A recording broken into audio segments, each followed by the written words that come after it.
Welcome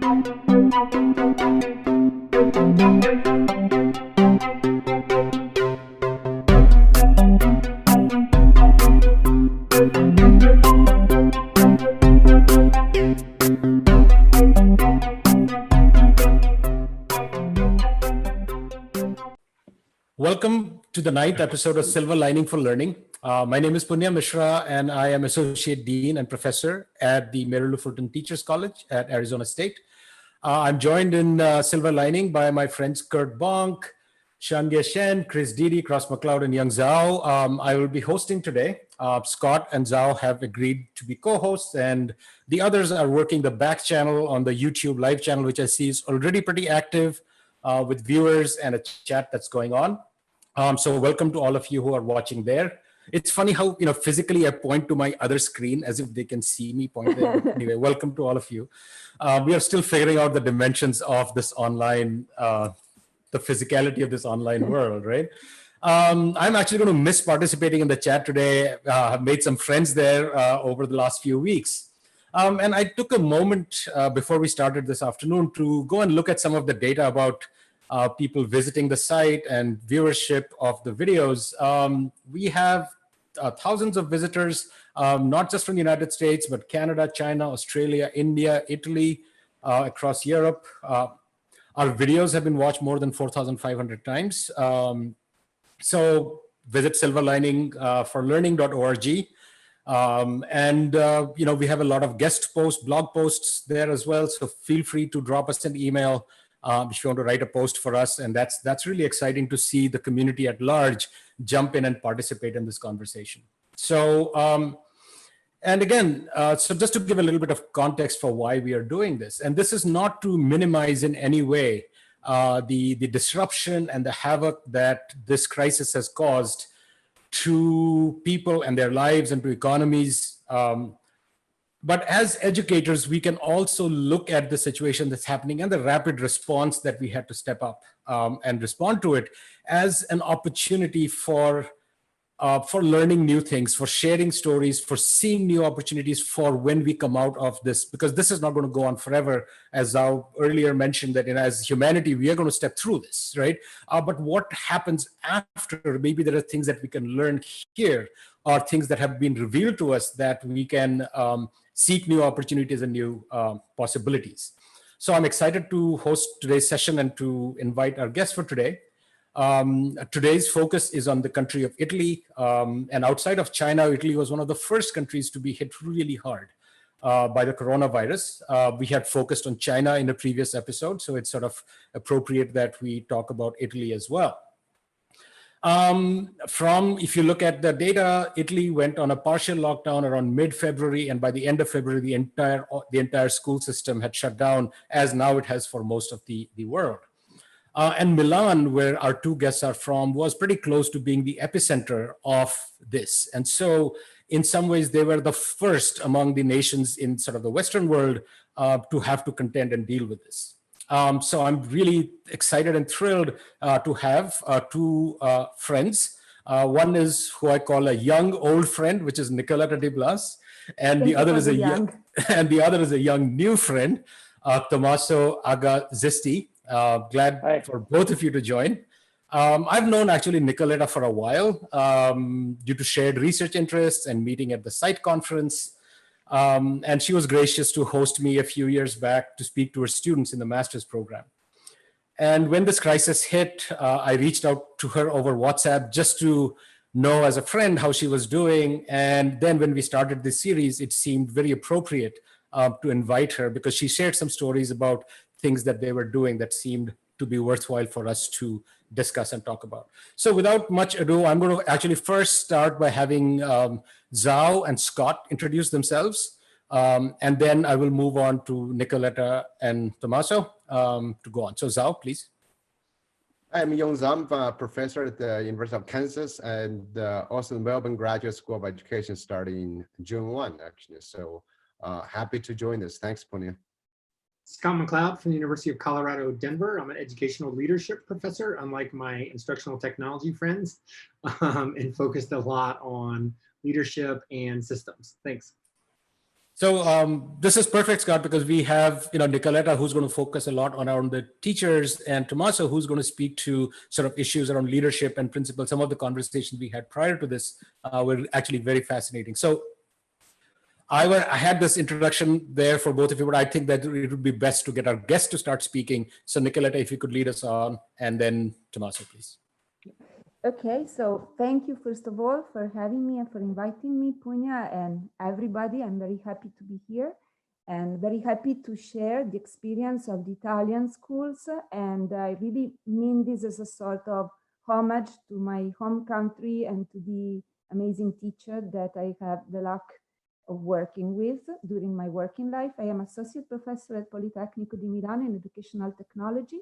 Politecnico di Milano is a technical university, but my background is not in a technical subject. My background is in humanities.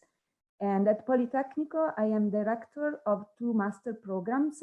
One is completely online, and it's meant for teachers on the job on how to infuse technology into the classroom. And the other one that I share with Tommaso and co-direct with him is on innovation at school, and it's partially online, partially in presence. Thank you. Tommaso? Thank you, first of all, for this invitation, which is super appreciated. And it is great for me to have the opportunity to share what we are living in these tough months and weeks, and in which we are learning a lot of things, actually. So sharing these and having the possibility to discuss this with you is absolutely valuable.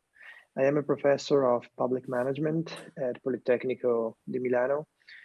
So my background is in economics and management of public sector. My whole research activity is focused on assessing the performance and the managerial capabilities of public organizations, and especially focusing on schools and higher ed institutions.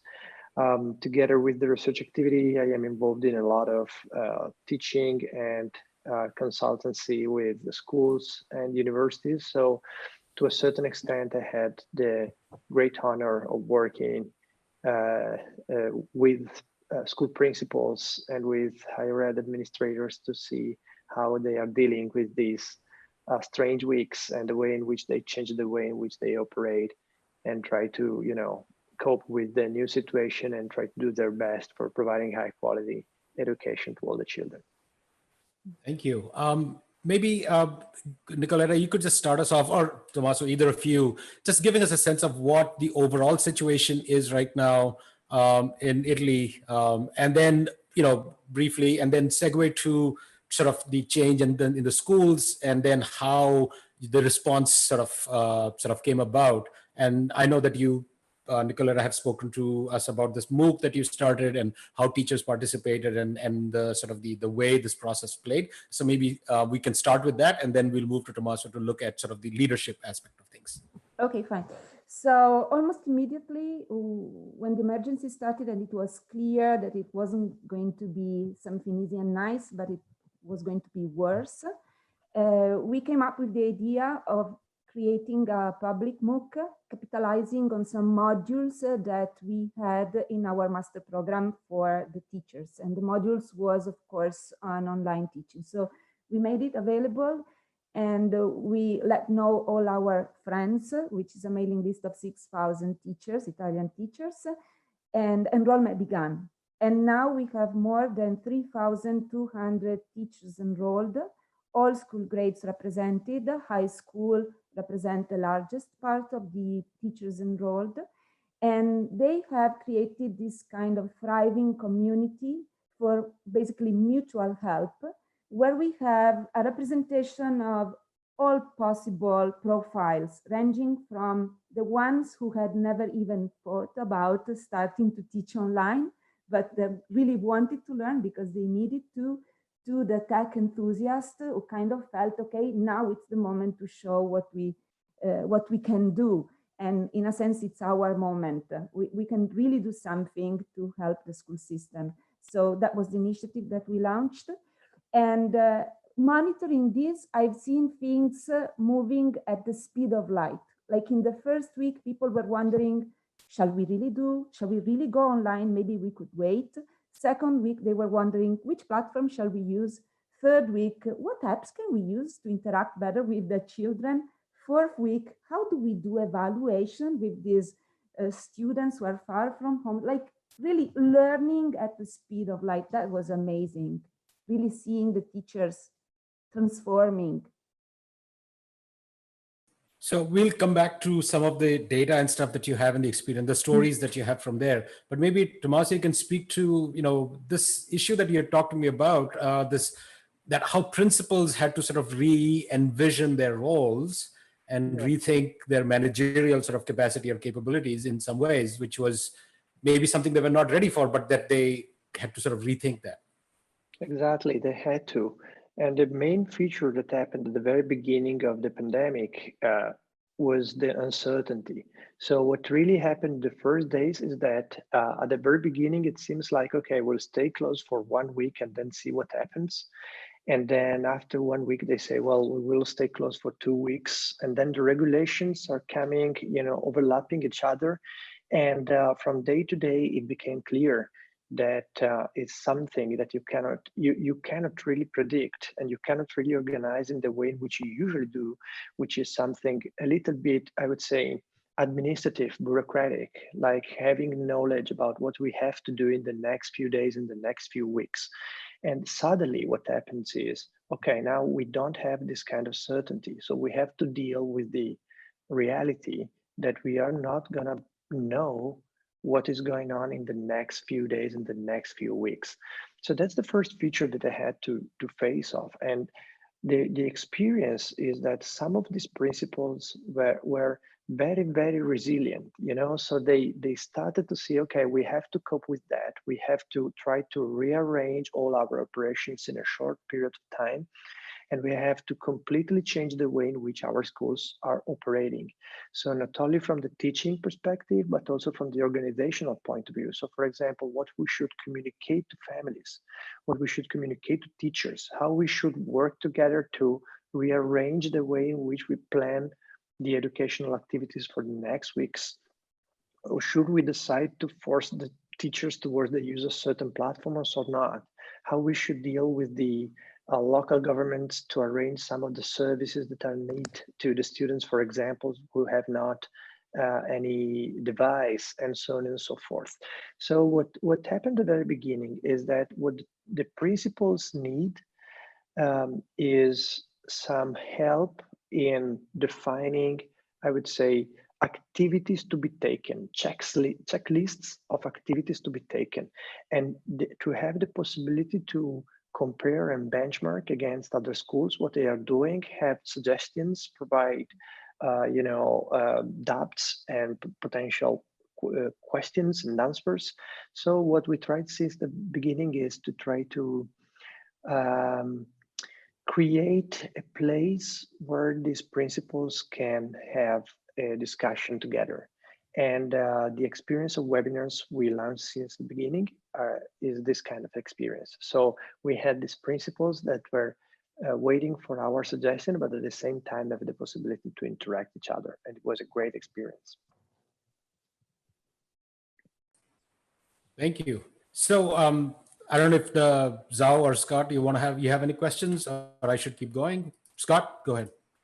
I actually have a question for both Nicoletta and Tommaso. So Nicoletta, for you, I'm fascinated that you all just opened up your university course for free in service of the greater good. And I was trying to think of universities in the US that have online teaching coursework that did that, and I really couldn't come up with any. So, so what kind of drove that decision? And maybe it would be an interesting discussion for us to talk about maybe why our universities didn't step up. Well, but you invented the concept of MOOCs nonetheless. So we learned it from the US. It was kind of a spontaneous action because, we are a kind of point of reference for many teachers in Italy because we've been active in this field for more than 20 years. So we have what we call our community of friends. And immediately when the emergency started, they started to contact us with questions. As I said, at the very beginning is, shall we really go online? What platform? Technical problems, etc. And so we felt that we had to give an answer to those questions, more structured than just answering on the phone or answering to emails. And it was quite natural in a sense. And our department immediately agreed to our decision. And we kind of did it overnight. Like the idea came, it was, actually it was the idea of the project manager of the master. I am the director, but there's a very good project manager. And she said, we have to do this. And she said, it sounds crazy, but we have to do this. And overnight we did it. Can I add something on this point, following up what Nicoletta just said? Because we also created a parallel initiative, which is this set of webinars. And these webinars are primarily devoted to principals and teachers involved in some middle management functions. And what is, in my view, super interesting is that we decided to host these webinars for free in the business school. And also this is something which is interesting from an institutional point of view, because what we are saying to them is we value the way in which you have the responsibility for managing the schools, and managing the schools for the greater good is a public good, is something that we want to accompany with our expertise, but knowing that the effort you're putting right now there is going to be relevant for creating human capital for our country. So we want to be partner of your activity there. Yeah, absolutely. So Tommaso, I threw a note in our chat area. There's this acronym VUCA, right? VUCA. And environments of volatility and uncertainty and complexity and ambiguity, which we of course are in right now. How do you help people think about leadership? How do we know what to do? How do we know how to lead? Well, what we do, what we are trying to do, and it is also the result of the experience of many years in which we focus our research activity on and our experience in the field with school managers. So what we are trying to do with them is to say, okay, we know how the schools work in normal times, okay? So which is the list of activities that are under your responsibility. And here is a point which is particularly relevant for the Italian context, is that the list of competencies and functions of school principals are pretty much defined by national regulations, right? So you as a principal know what is expected from you, but at the same time, what we know is that there are many different ways of trying to apply these functions and exert this power. So what we suggest is that, okay, you know that it is, well, the school is not a manufactured company, it's not something you do in a way and you produce this output because the production process is so clear. It doesn't work this way. So what the way in which it works is that depending upon how you work with your colleagues, how much you are able to create a team which is taking care of different kind of problems and situations. To the extent you are able to personalize the way in which you organize the activities, it's going to be a very different result. So what we suggest is, okay, within a general functioning of your schools, which are the particular contexts and particular challenges that you have to face. So the first thing is that you should have a clear map of your stakeholders, a clear map of your students, a clear map of your teachers, and then you should differentiate the way in which you use tools which are available for everyone. So the uncertainty, so this is a black swan, okay? We cannot really understand before what is going on after. What we actually know is that you have the levers to be activated, and these levers are related to the way in which you work with your teachers and the way in which you plan your activities and the way in which you are transparent with your stakeholders. So we have a few questions that have popped in from the chat, and I'm also looking at the, so maybe a little question about the context. So these are all what we would call public schools, right? These are public school teachers, or are there also private school teachers who are involved in it? And another question came up, which I think is like really important, like what, how did Italy respond to this issue of daycare? Because these teachers are also parents, these principals are also parents, and as so are you guys, I'm assuming. And so, and that's a perennial question in these times. So, give us a little bit of context about the profile of the schools, and then was there another what was done about daycare and so that way? Okay, most of the schools are public, but we don't distinguish, like the teachers enrolled to our Mooc come from both private and public schools. So we are not actually able now to distinguish between the two groups. So we are not able to fathom if there is any substantial difference, although we might think that in private schools, maybe technical equipment is a little bit better. They might have less issue with that. So coming to the issue of inequalities, while in public schools, we know for sure that some students had issues with, like having just one device at home and maybe 3 siblings and they had to share. And so they had the issue of having classes at different hours. We have these nice anecdotes of a young girl that asked the teacher and she said, please teacher, can't you teach in the afternoon? Because in the morning, my brothers are using the computer. And so she wanted all the class to be moved in the afternoon. It makes us laugh, but it's actually kind of touching in a way, as you might imagine. And this issue of dealing with the families, I was mentioning Pugna that we're going to publish in a couple of days an ebook with the stories from our teachers, like really windows open on their workstations, and we are translating it into English as well. So it will be out soon, I hope, in English as well. And the stories are incredible, like really teachers cooking the pizza, we are Italians, at the same time interacting with the students and discovering that, for example, they can help students who are lagging behind by having individual sessions with them in the afternoon. And some of the teachers said, this is something I'd like to do even when we go back to normalcy, why not?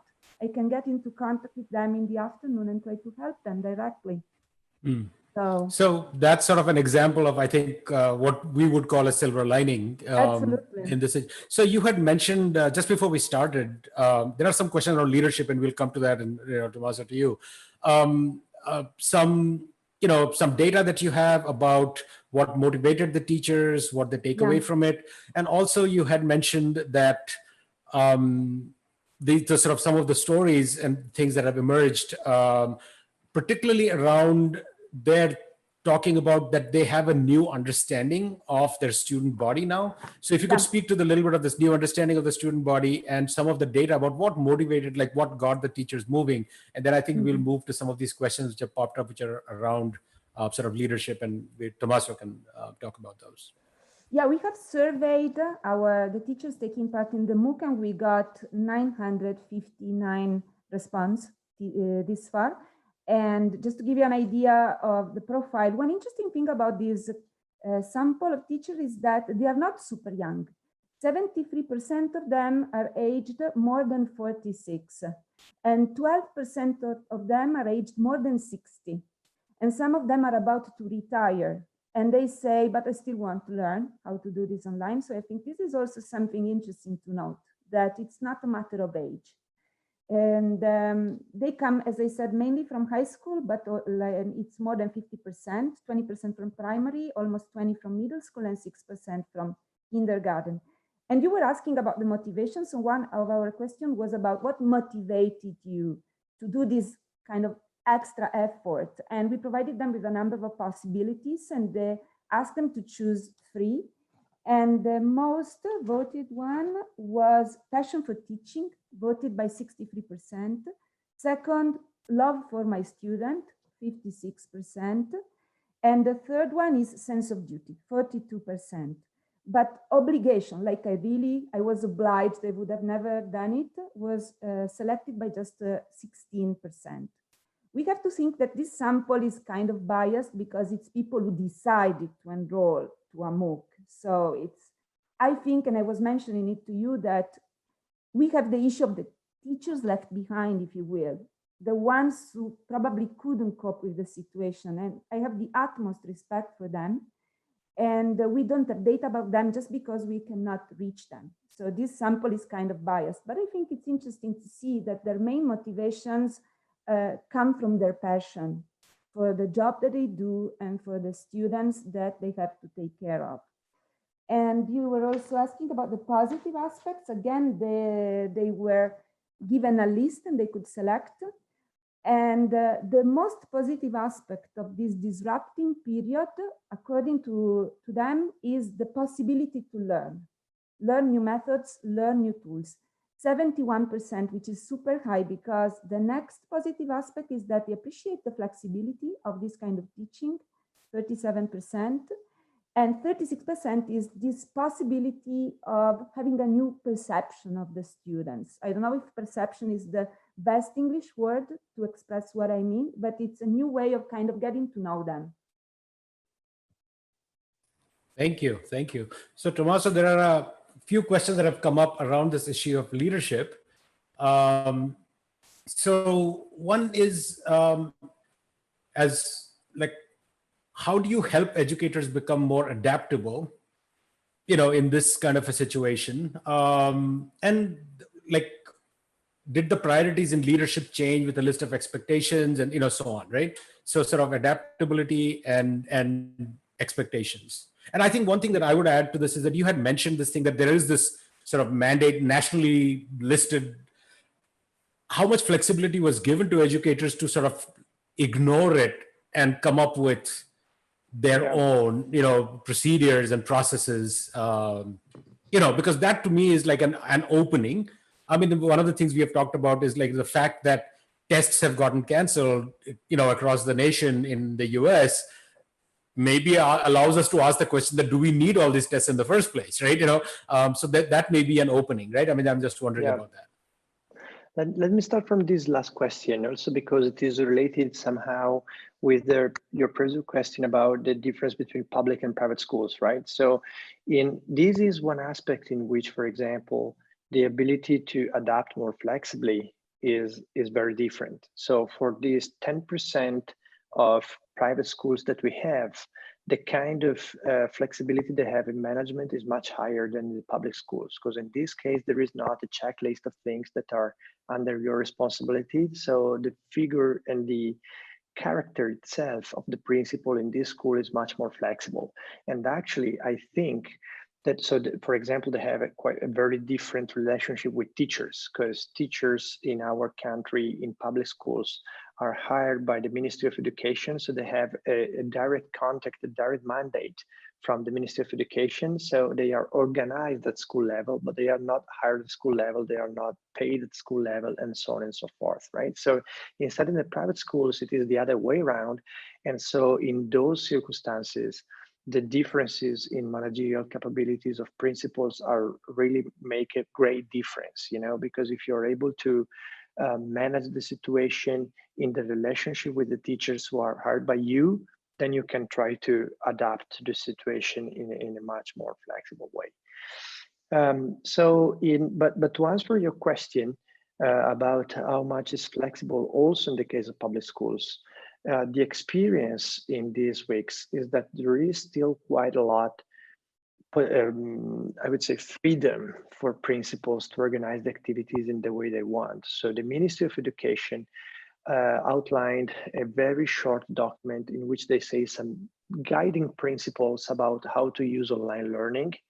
And it was necessary because, you imagine the schools close at the end of February, and now they are reopening in September. So they are actually taking, 3.5 months of completely online schools. So it was impossible to think that it is, you will define rules that are applicable to everyone. So they defined some guidelines, and within those guidelines, then the principals had the possibility to adapt and to adapt the choices at their school level. And for example, in deciding which platforms to use, how many hours to teach, how much blending the synchronous and the asynchronous activities, how much create contacts between professors, teachers, and students, how much communication do with the family, and so on. So I think that in these weeks, the principals experienced a degree of autonomy that they didn't have in the past years. And it is, creating a real pressure to learn to be a real leader with a lot of power within their organization. Mm-hmm. Of course, the priorities changed. And just to give a quick answer to this point that emerged from the questions. And the priorities switched a lot from organizing, to dealing with administrative issues at school level which is usually something which is absorbing a lot of time of principals, about their regulations, internal things, and so on. And the priority changed completely towards being of help to the teachers on one side, so to coordinate the way in which they work, to be the one with whom the teachers can collaborate and compare about what they are deciding to do. And on the other side, there was a great switch towards the communication to parents and classes and students. So to keep them informed about the choices that they are doing. So it was a completely, well, and the third priority was to be sure that all the students and families can have access to the online education things, because this is an area in which potential inequality really is there. And it is a managerial task to take care of minimizing this risk. So this is it's quite interesting. I'm going to ask both of you to help us understand, because what I'm interested in is to say, if under this very strange, very challenging times, are there any efforts to try to rethink about the role of students? So are there any, this may not come from your own situation. Have you heard, have you seen any place that students maybe they're taking charge, they're running the thing, the students are driving the force? So any examples like that? The first thing that comes to my mind is one of the stories that we heard from the teachers, where the teachers say, we are now learning from the students. They are teaching us new features, new apps. And that teacher that was telling us this story said, maybe this is making them more willing to learn what we want to teach them, because of this kind of strange peer-to-peer exchange for a moment. So, but this is not new. When you introduce technology into the classroom, this we experienced even in previous years, and children are knowledgeable, we have this kind of new relationship between the students and the teachers, because the students have something to teach to the teachers. And those teachers who, in the words of another teacher, were humble enough to say, okay, I don't know how to do this. You might know, please, let's do this together. Then they really gain a new level of experience with the students. So this is the first thing that comes to my mind in relation to your question. Thank you, Nicoletta. Tommaso? Yeah, I also want to mix my experience as educator principals with my experience of parents as well on this specific question that you are asking. I think what really happened is that there was a fear of, are the students able to use the technology properly to learn? And this fear disappeared quite immediately, because the teachers discovered something that we all know very well, that is this generation of students have not the problem of, using technology at its maximum level. The problem is how to make them engaged with the educational experience you can have. And here is where I've noticed the students are somehow leading the change, in the sense that they demonstrated to be reactive and proactive with respect to the situation. So they spent a very few time complaining about the fact that there are different difficult circumstances, and they started to think about how we can, make the most, in many senses, of courses, of the experience that you are living. And it is also happening. I had wonderful stories coming even from lower grades, in which the students immediately understood that the experience that they are living is an extraordinary one. And in this experience, without their effort, there is no education at all. There is not experience at all. So they want to be protagonists of the experience they are living. And so technology can be used for leveraging this enthusiasm and to use in the proper way to make them the character of the story about their educational path. Thank you. The couple of questions that popped up, and I'm going to combine sort of two questions together. So, so one was this, building on Nicoletta, what you said, that as a part of your survey and the participation in the Mooc, you really don't have a sense of who were the teachers who got left behind, right? So one of the questions was like, how do we address that? And related to that is this question of, and Tommaso, maybe you can speak to that, or Nicoletta, both of you, like, was there resistance from principals or teachers around this? And how did you deal with that? A couple of questions. These were both that popped up on the YouTube channel. These are both good questions, and it's difficult to answer, as I said, because we don't have a full sense of what is going on with what I call the teachers left behind, for the simple reason that, for example, maybe only a few of them enrolled to the Mooc. Our perception is that somebody felt kind of that the situation was not okay for actually improving, and that there was this sense of enthusiasm, okay, this is an opportunity, we can learn, we can do better. And they felt this simply would not fit the situation that they felt instead as dramatic, and it is a dramatic situation. I don't know if I'm clear on that. So it's very difficult to answer to that question. I can only say in our survey, 12% of the respondents self-assessed the level of expertise in technology 0 or a little more than 0. So we could say that these were teachers that in the Rogers curve of adoption of innovation are not the innovators or not even the early majority, maybe close to the laggards point of the curve. And they try to do their best, and they feel it as a kind of eye-opening experience. And but as I said, probably these are not the real teachers left behind. These are close to the end of the curve, but not really the end of the curve.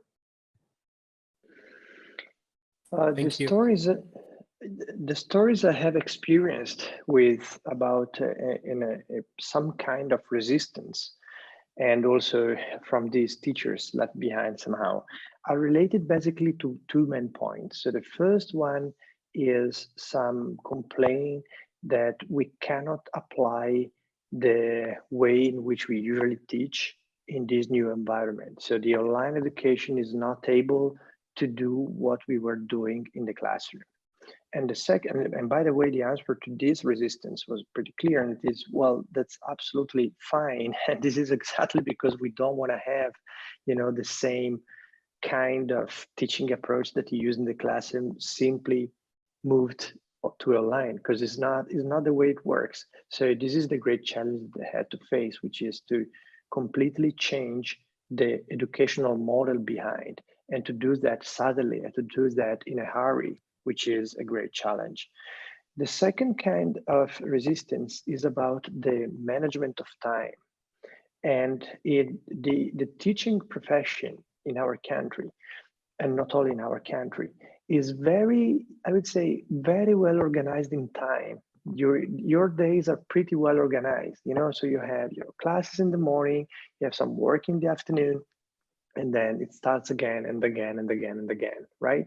And now with this massive online approach, it is completely different organization of the time. So it happens several times that you have, for example, to cope with some students in the afternoon, or you have to collaborate with your colleagues and can go even in not working days, or that you have to spend much more time than before to plan your classes. So this was a real big challenge for them, as it is for all of us, of course. But in their case, in which the kind of activity is very, I would say, irregular, now the timing for this new experience is becoming very irregular and very, very unpredictable. So these are the two main kinds of resistance that we experience. Thank you. Nicoletta? May I follow up on what Tommaso just said?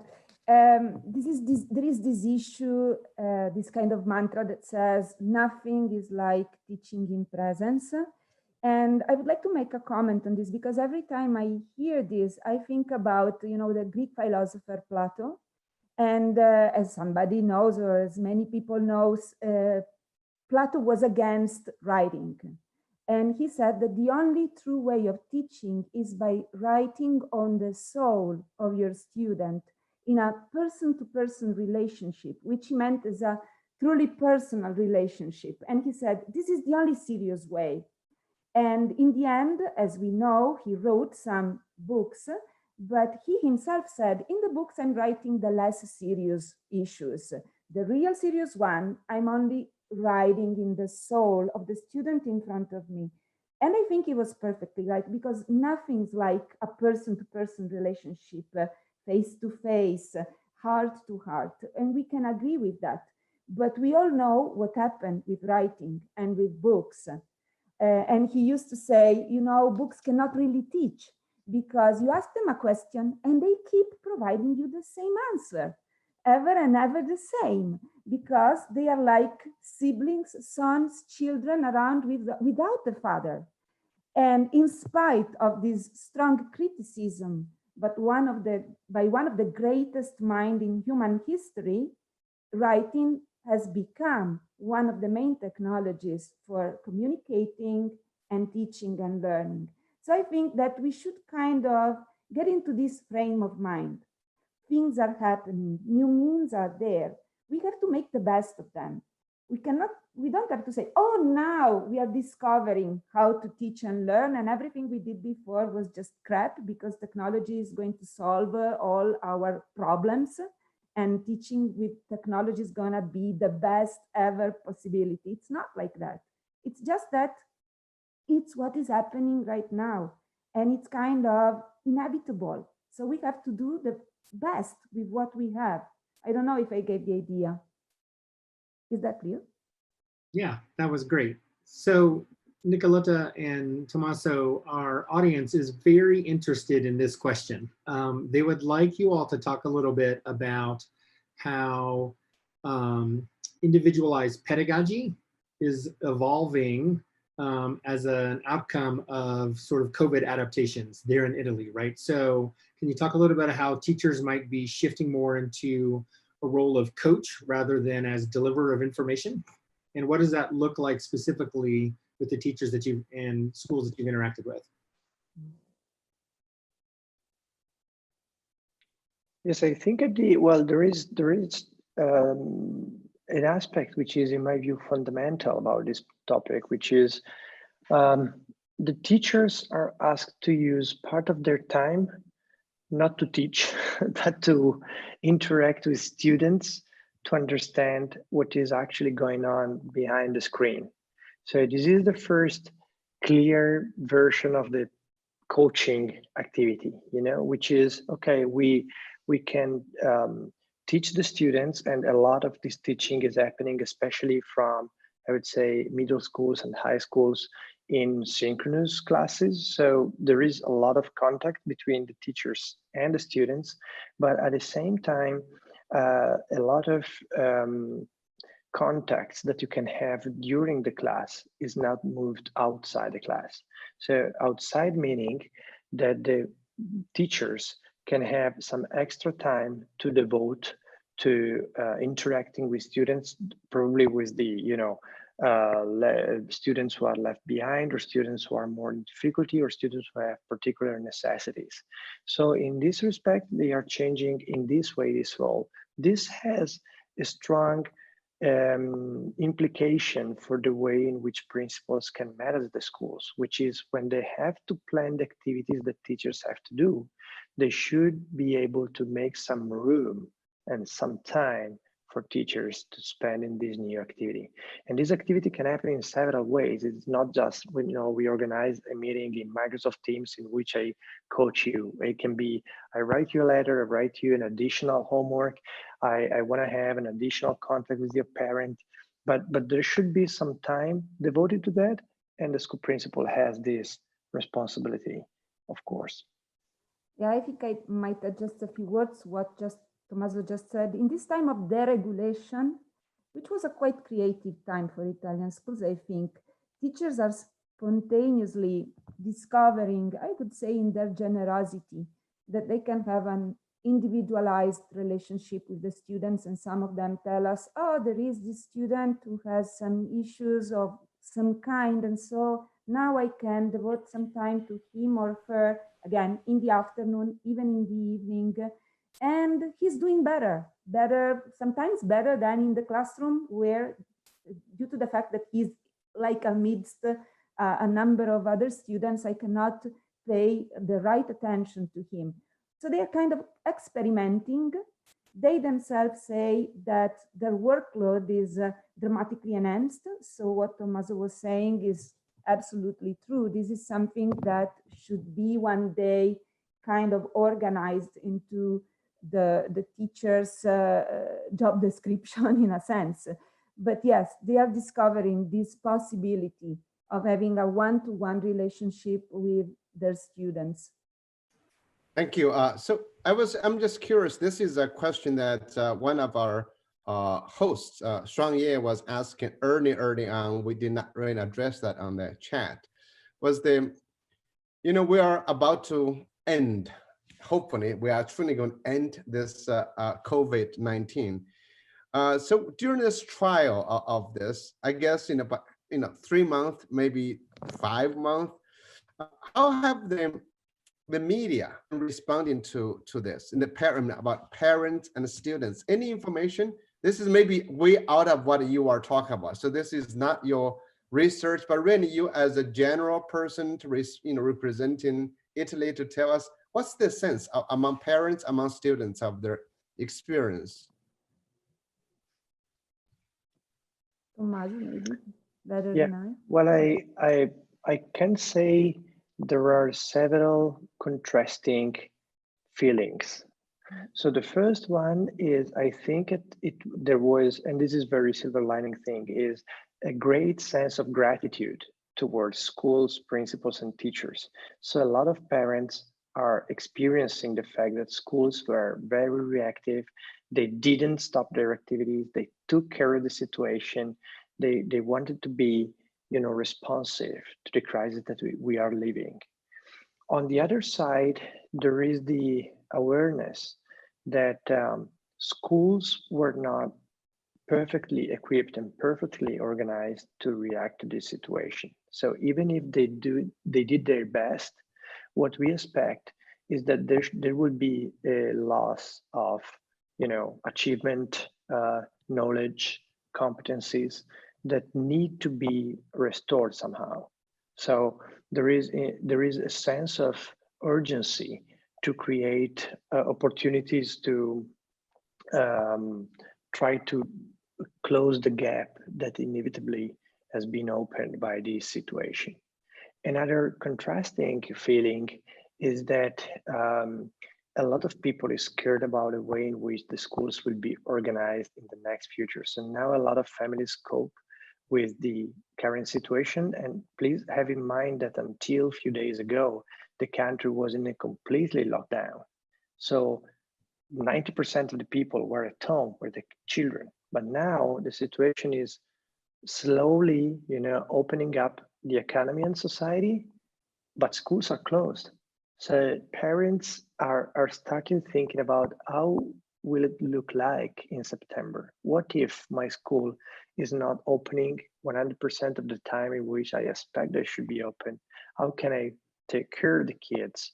As you know, in Italy, there is a great family net, which are usually the grandparents, where grandparents are the worst people to be involved in this process right now.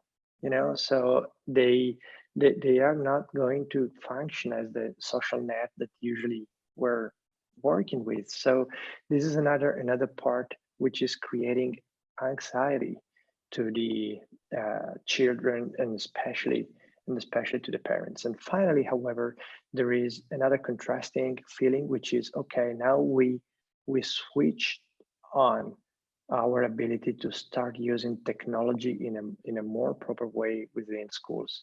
So it's something like, within this dramatic and tragic situation, a positive byproduct was that schools cannot forget that they are able to leverage somehow on technology, and this technology can be super useful even in normal times that we all hope that will soon arrive. Thank you. I think Punya and Scott may have bigger questions for you regarding the future. Yeah, so I'm looking at the time. We're getting close to 3:20 here, and I want to apologize. I vanished from the screen because my laptop crashed, and I tried to restart and get back as soon as I can. Technology. So, I know, but here we are back again. Scott had a question on the chat, so I'm going to let him ask that but I'll make that sort of towards the last question. I had a question. Both of you are educators of educators. So, Nicoletta, in your case, it's teacher education. Tommaso, in your case, it's leadership, people who are going to be in the educational leadership space, though you both co-direct the same program. I know they are both involved in that. So one of the things that, and I think this goes back to a question that came up earlier, but I don't think it got into this. We're talking about preparing leadership and preparing teachers for this VUCA world, right? This volatile, complex, ambiguous world that we live in. So what changes do you see in your courses and programming and stuff in terms of how you prepare educators and how you prepare educational leaders? So Nicoletta, first you, and then Tommaso, and then Scott, I think after that, you could jump in with the question that you had on the chat, which is now lost to me because the computer crashed. Please. It's a very good question. And thinking about it in my capacity of director of a master for teachers, my first reactions are two. The first one would be, I have to change assumptions, in the sense that maybe our assumption right now is that you don't know anything or almost anything, and we are introducing you to the world of education based on technology. Although we've never taught technology per se, that was our mission. We said we don't teach technology per se. For that, you have tutorials on the internet, plenty of them. You can learn there, and the obsolescence of this kind of teaching would be obvious. We try to teach educational principles that you can use with technology. So in that sense, we could still kind of teach the same, but for sure we have to change assumptions, because as I said, we really had the live perception of the expertise of the teachers we were dealing with skyrocketing week by week. Now they are more experienced. But my second thought is that maybe some of the teachers who had thought until the crisis, well, you know what, I have always been teaching in a way without technology, and that's always been fine. Maybe some of them might start thinking, or might be compelled to think, that they have to introduce some technology into their teaching, or they have to rely on technology, because the emergency is not going to pass like this. There will still be something online, and the world around them will have changed. So for these people, we might still be teaching the same as we did. So we will kind of have two souls for the same program. It's not going to be easy, but in a sense, that's what I think we should do. Tommaso? I am so happy to see that I am very much aligned with what Nicoletta just said. Just to make a point about these changes in the potential training of leaders for schools. I started discussing with some colleagues about how we should change the master that will start next October, right? So should we include more modules and hours related to educational technology and the use of technology? And we ended up with the idea that no, we are not going to do that. We are not teaching more digital skills. It is a completely nonsense. There's a lot of digital opportunities for teaching digital skills. What is really relevant to change, and we want to change dramatically, is that the operations of the schools can be affected by the way in which technology is used. And in this situation, I saw a lot of changes that we tried to push before using technology, that we were not successful to do that. And now it's happening like in a new normal, you know? So think, for example, the way in which you create the teachers' council or the teacher discussions or the teachers' meetings, right? And then it was something like an assumption that they should happen in person, because they have to speak in person, they have to compare and discuss. And now it's not possible. And now they're doing with technology. And the point is, we were able to do that even before. So what is relevant is that we start teaching again more and more that the way in which the school is organized can be helped and can be sustained by a new way of using technology. And to the extent that technology is becoming more and more pervasive to the educational field, we can use it for streamlining the processes, for making them more efficient and more effective at the service of the quality of education. So one of the questions that sort of driven our conversations here in this series has been that, is this an opportunity to sort of transform the way we think about educational systems and schools and so on? And, you know, if I remember right, we had this one episode on China that we then followed up later. And one of the things that emerged from that is that once kids have started going back to school, it's, you know, back to the same old, which is sort of not what we were sort of thinking. Like maybe this is an opportunity to rethink some of these things. Do you think that some of those conversations are happening? And do you see any potential there? I don't know if a conversation is well, yes, it is happening, but people are like wandering as they're swimming in the deep end of the pool, as we said. Yeah, because what happened here is that people were all launched into the pool, no matter whether they were able to swim or not. So as people are swimming in the deep end of the pool, trying not to drown, they're saying, oh, this is unprecedented, or something will change. You know, everywhere in the world, basically, this is what people say. This is unprecedented, we will have to learn, there is a new world.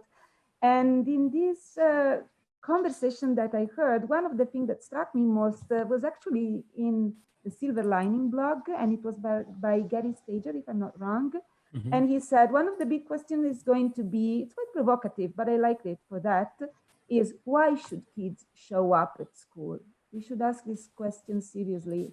And I agree with this question. We should ask ourselves this question seriously. Why should kids show up? We start asking this question ourselves at university. We are also university professors.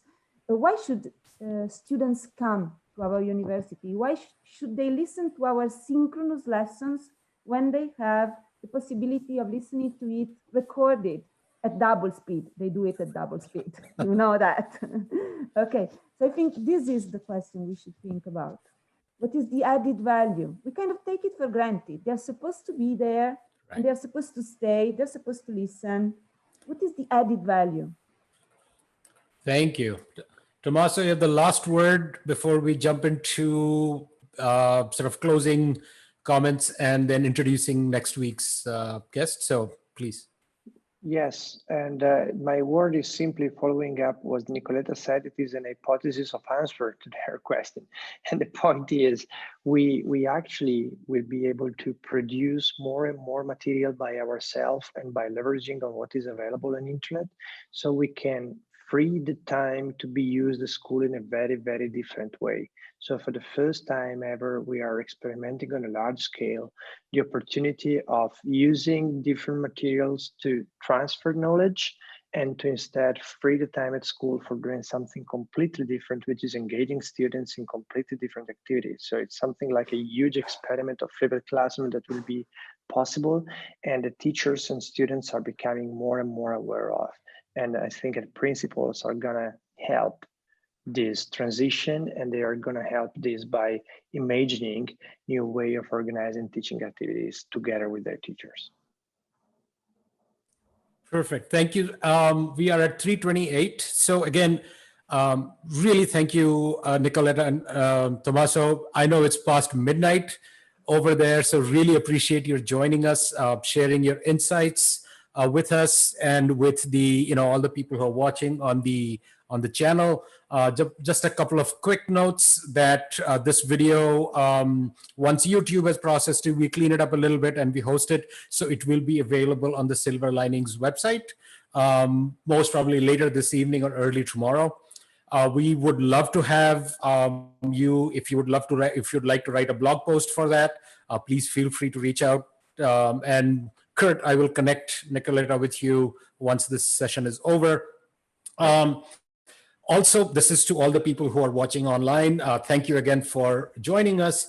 And please feel free to reach out to us if you want to write a blog post for the website, because I've really appreciated getting this variety of views. We had somebody from Hong Kong, I think, write a guest post for us recently. And one of the guest posts a few weeks back is actually the person who's going to be our guest next week. Our guest next week will be Dr. Sean Lesher. Sean is an amazing educator, and I'm really excited to have him be a part of this conversation. He currently serves as the Chief Executive Officer of an inner city school system in California. He was named one of the 16 worldwide recipients of the TED Innovative Educators Award. He received an AERA award for his dissertation, which was an amazing piece of work looking at sort of an action research perspective on school leadership and change. One of the most thoughtful, Sean always impresses me because he is trained as, like, his upbringing, I think, is like as a philosopher. So he approaches everything from sort of this philosophical perspective, teases. I mean, I loved sort of the example, Nicoletta, you gave of Plato. So he will go from there, but then he has one of the most subversive minds, which is willing to question anything and everything, and how he has brought his humanistic sort of deep perspective to school change and responding to this crisis and looking to the future. We are really excited to have him part of the conversation. So exactly 3:30. Thank you again, at least 3:30 here, different times for everybody else. Appreciate your time here. Thank you very much. And we will see you next week. Thank you. Thank you very much. Thank you. Great pleasure. Goodbye. Bye. Thanks. It's been great meeting you all.